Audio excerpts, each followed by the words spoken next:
UGC के नए rules के आने के बाद जो देश में विवाद और कंट्रोवर्सी हो रही है उसे बिना किसी पॉलिटिकल ड्रामा के समझते हैं। यूजीसी ने 2026 में नए एंटी डिस्क्रिमिनेशन रूल्स नोटिफाई किए हैं, लेकिन पहले इन रूल्स का बैकग्राउंड समझो। रोहित वेमुला एक पीएचडी स्कॉलर और पायल टाडवी मुंबई की एक डॉक्टर, दोनों ने कास्ट बेस्ड डिस्क्रिमिनेशन की वजह से सुसाइड कमिट कर लिया, जिसके बाद इनकी फैमिलीज सुप्रीम कोर्ट गई। सुप्रीम कोर्ट ने यूजीसी को क्रिटिसाइज किया कि आप कास्ट बेस्ड डिस्क्रिमिनेशन को रोक नहीं पा रहे हैं, जिसके लिए आपको प्रॉपर रूल्स बनाने की जरूरत है, और इसलिए यूजीसी 2026 में इन रूल्स को लेके आई।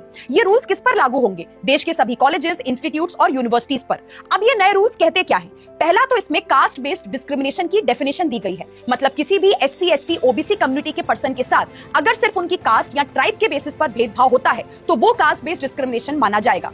दूसरा, ये रूल्स आए हैं एससी, एसटी, ओबीसी कम्युनिटी के लोगों के लिए, मतलब अगर इनके साथ कॉलेज या यूनिवर्सिटी में डिस्क्रिमिनेशन होता है तो ये कंप्लेंट फाइल कर सकते हैं। अच्छा, अब ये कंप्लेंट कहां पे फाइल करेंगे? इसके लिए हर कॉलेज और यूनिवर्सिटी में इक्वल अपॉर्चुनिटी सेंटर बनाया जाएगा, जिनका काम होगा कंप्लेंट्स को रिसीव करना और डिस्क्रिमिनेशन को रोकना। इसके साथ साथ इक्विटी कमिटीज होंगी, जिनके मेंबर्स होंगे एससी, एसटी, ओबीसी, विमेन और पर्सन विद डिसेबिलिटीज के कैटेगरी के लोग। इनका काम होगा कास्ट बेस्ड डिस्क्रिमिनेशन की कंप्लेंट्स में इंक्वायरी करना और जिन्होंने डिस्क्रिमिनेशन किया है उनके अगेंस्ट एक्शन लेना। इसके अलावा एक 24x7 हेल्पलाइन भी होगी, जिस पर आप कॉल करके कंप्लेंट कर सकते हैं। अब इन सभी रूल्स को फॉलो करवाने की जिम्मेदारी कॉलेजेस और यूनिवर्सिटीज की होगी, मतलब वाइस चांसलर, प्रिंसिपल और डायरेक्टर्स की। और अगर इन रूल्स को फॉलो नहीं किया गया तो यूजीसी कॉलेजेस या यूनिवर्सिटीज पर एक्शन ले सकता है, यानी कि उन पर पेनल्टीज लगाई जा सकती है। अब जो लोग इन रूल्स के अगेंस्ट हैं उनके 3 पॉइंट्स हैं। पहला, कि इन रूल्स का मिसयूज हो सकता है, यानी कि फॉल्स कंप्लेंट फाइल की जा सकती है जिसके बारे में इन रूल्स में कोई बात नहीं की गई है। मतलब अगर कोई इन रूल्स को मिसयूज करके